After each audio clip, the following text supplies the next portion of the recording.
brought to you by Silver Pumps. Top quality और consistent performance के लिए सिर्फ सिल्वर पंप नाम याद रखना। किसी भी आला अधिकारी से या किसी नेता से ऐसे बातचीत रही हो, इसमें हम साजिश मान सकते हैं। फिर विरोध स्वरूप उन्होंने पानी भी छोड़ दिया और उन्होंने एम्बुलेंस से नीचे उतरने से मना कर दिया। वहां पे उनको हॉस्पिटल में एडमिट कराया जा रहा था, उन्होंने मना कर दिया। उसके बाद उनको जालंधर में PWD रेस्ट हाउस में लेके गए और उसके 3-4 दिन बाद उनको पटियाला के एक निजी हॉस्पिटल में वहां पे उनको जबरदस्ती पुलिस कस्टडी में वहां पे एडमिट करा दिया गया। जो 10 दिन की हमारी जेल यात्रा रही, बहुत कुछ सीखने को मिला और स्वास्थ्य लाभ भी हुआ। जो बाहर हाई ब्लड प्रेशर की प्रॉब्लम हो रखी थी भी चल रहा था, आज भी चल रहा है, आगे भी चलेगा। MSP गारंटी कानून की लड़ाई जीत होने तक जारी रहेगी। उसका स्वरूप क्या होगा, क्या फॉर्मेट होगा, वो आने वाले दिनों में हम मीटिंग करके तय करेंगे। जी, जेल से बाहर आने के बाद केंद्र के किसी नेता से आपकी बातचीत हुई? नहीं, हमारी किसी से कोई बातचीत नहीं हुई। जो अभी हमें जानकारी है, वो सिर्फ इतनी जानकारी है। राम राम, नमस्कार। इस समय आप हरियाणा तक देख रहे हैं और मेरा नाम है सोनिया सत्यानिता। हमारे साथ जुड़ चुके हैं किसान नेता अभिमन्यु कुहाड़, जो 19 मार्च के बाद तकरीबन 8 या 9 दिन बाद जेल से रिहा हुए हैं। उनसे हम जानेंगे उनके साथ क्या घटित हुआ, क्योंकि इस दौरान हमने देखा खनौरी बॉर्डर, शंभू बॉर्डर खाली करवा दिया गया, किसान अपने घर से ले गए हैं, कुछ किसान जो गिरफ्तार किए गए थे उनके साथ क्या कुछ हुआ, वो तमाम बातें जानेंगे। अभिमन्यु, बहुत शुक्रिया समय देने के लिए। और जरा बताएं कि अब 19 मार्च को क्या कुछ हुआ, कैसे आपकी गिरफ्तारी होती, क्या कुछ रहता वहाँ? देखिए सोनिया जी, आप भी एक वरिष्ठ पत्रकार हैं।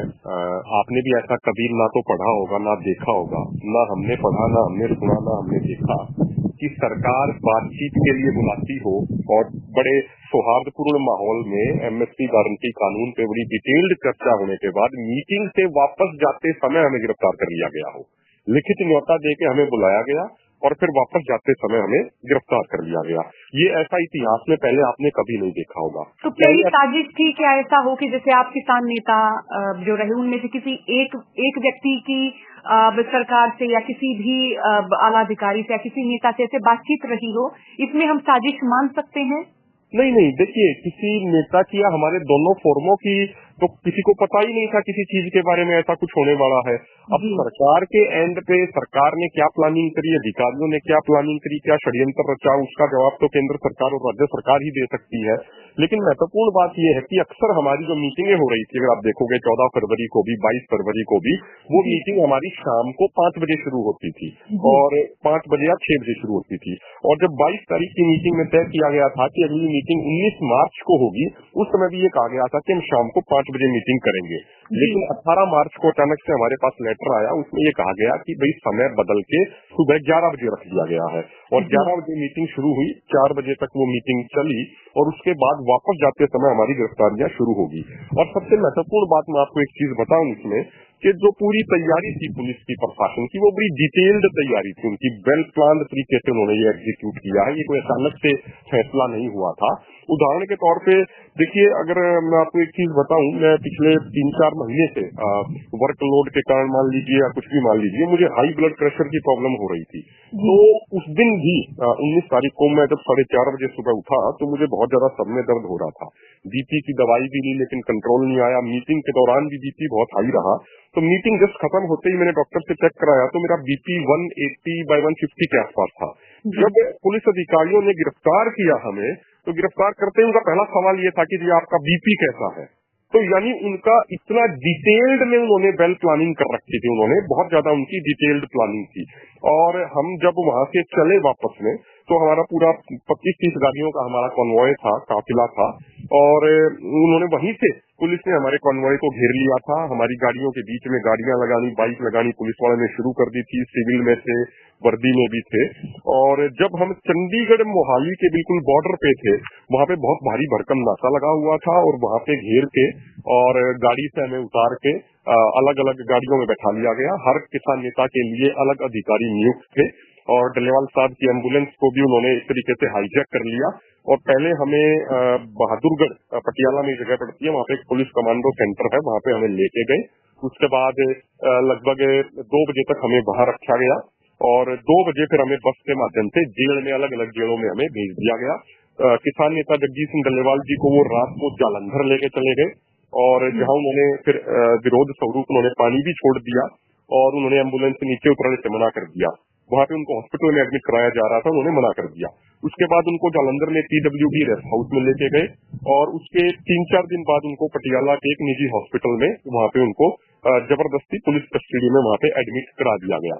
और सबसे महत्वपूर्ण बात इसमें ये है सोनिया जी, अगर पुलिस प्रशासन को, अगर सरकारों को ये लगता है कि वो जेलों की ऊंची ऊंची दीवारों से हमारा हौसला तोड़ देंगे, तो ये उनकी बिल्कुल गलतफहमी है।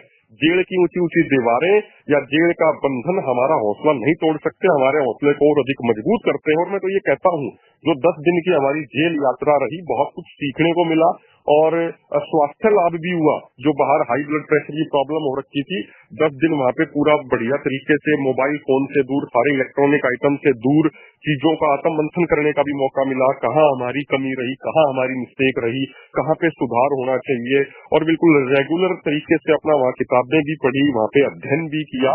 तो हम ये बिल्कुल स्पष्ट कहना चाह रहे हैं कि हमारा जो आंदोलन है वो हमारा आंदोलन मजबूती से पहले भी चल रहा था, आज भी चल रहा है, आगे भी चलेगा। एमएसपी गारंटी कानून की लड़ाई जीत होने तक जारी रहेगी। उसका स्वरूप क्या होगा, क्या फॉर्मेट होगा, वो आने वाले दिनों में हम मीटिंग करके तय करेंगे। अगर आप आजादी के आंदोलन को भी देखेंगे, उसमें भी बहुत सारे उतार चढ़ाव आए और उतार चढ़ाव इंसान के जीवन में भी आते हैं। हर आंदोलन में उतार चढ़ाव आते हैं और उतार चढ़ाव ये एक लाइफ का पार्ट है और उसको हम देखेंगे, फेस करेंगे और आंदोलन को मजबूती से आगे चलाएंगे और एमएसपी गारंटी कानून बनने तक लड़ाई जारी रहेगी। यानी हम कहें कि किसान आंदोलन की दोबारा रूपरेखा तैयार की जाएगी, बॉर्डर घेरेंगे या क्या रहेगा, वो थोड़े दिन में हम सबके बीच हो जाएगा या सबके बीच वो सारी खबर डिटेल आ जाएगी। एक डिटेल्ड डिस्कशन करेंगे, हम आत्ममंथन करेंगे। हम सिर्फ ये नहीं करते कि भाई सिर्फ हम सिर्फ सरकार की ही कमियां निकाल दें। सरकार ने जो धोखाधड़ी करी उसको भी हम बाकायदा रेखांकित कर रहे हैं, उसको भी जनता के बीच में लेके जा रहे हैं।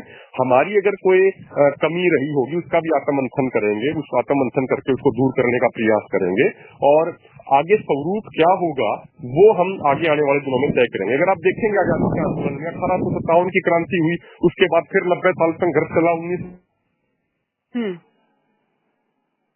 जी भी थे उसमें, शहीद आजम भगत सिंह भी थे उसमें, राजगुरु सुखदेव भी थे उसमें, नेहरू भी थे उसमें, सरदार पटेल भी थे, सुभाष चंद्र बोस भी थे।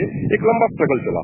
लेकिन एक बात मैं स्पष्ट कर दूं कि कुछ मीडिया संस्थानों द्वारा एक कुछ भ्रामक खबरें चलाई जा रही हैं। अब वो जाने अनजाने में प्रचार प्रसार कर रहे हैं कि भाई डल्लेवाल साहब का अनशन समाप्त हो गया। उनका अनशन समाप्त नहीं हुआ है। 19 तारीख को जो उन्होंने पानी भी पीना छोड़ दिया था, वो उन्होंने जब पुलिस अधिकारियों ने कहा और अधिकारियों ने, सीनियर अधिकारियों ने, क्या पानी पी लीजिए, उन्होंने कहा कि भाई जब तक हमारे सारे किसान भाई रिहा नहीं होंगे तब तक मैं पानी की एक बूंद भी ग्रहण नहीं करूंगा।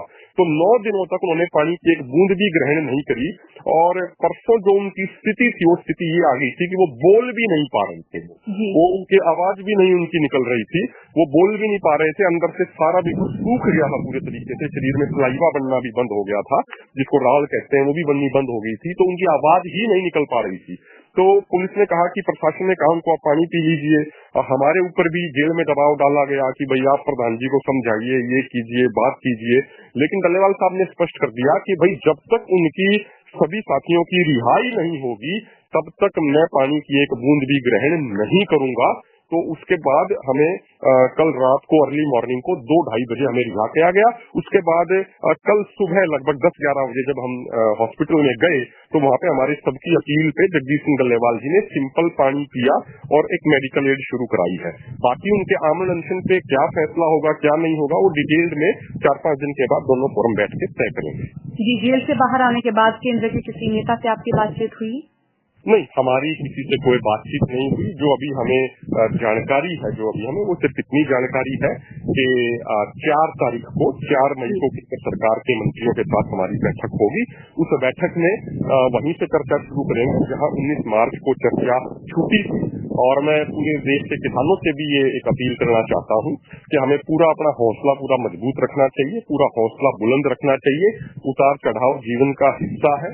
जिस तरीके से पुलिस ने लोकतांत्रिक, असामाजिक और अनैतिक कार्य करते हुए मोर्चों को कुचला, और न सिर्फ कुचला बल्कि वहां से पुलिस की मौजूदगी में सामान की चोरी कराई गई, ये बहुत शर्मनाक था। हमारे सैकड़ों करोड़ों रुपए के एसी थे, हमारे तंबू थे, हर तंबू पे 50-50 हजार रुपया खर्चा हो रखा था, ट्रॉलियां थी, वो जिस तरीके से चोरी कराई गई, गैस सिलेंडर चोरी कराए गए, जिस तरीके से गैस के चूल्हे थे वो चोरी कराए गए, वॉशिंग मशीन चोरी कराई गई, सीसीटीवी कैमरे थे, हमारे एम्पलीफायर थे, वो जिस तरीके से चोरी कराए गए वो बहुत ही ज्यादा शर्मनाक था। और मुझे लगता है कि उसके लिए समाज, किसान समाज ना तो आम आदमी पार्टी की सरकार को माफ करेगा, ना उसमें इन्वॉल्व जो अधिकारी हैं, जो कर्मचारी हैं, ना ही कभी उनको माफ करेगा। इसलिए मैं देश के किसानों से आपके माध्यम से अपील करना चाहता हूं कि सरदार जगदीश सिंह डल्लेवाल जी का संदेश ये है, कल हम उनसे मिले थे, पूरी डिटेल में उनसे बातचीत हुई, उन्होंने कहा कि हौसला नहीं हारना है, हमें लड़ाई को जीत तक लेके जाना है। जहां धूप है वहां छांव भी होगी, जहां छांव है वहां धूप भी होगी, धूप छांव तो चलते रहते हैं, हमें आगे बढ़ना है।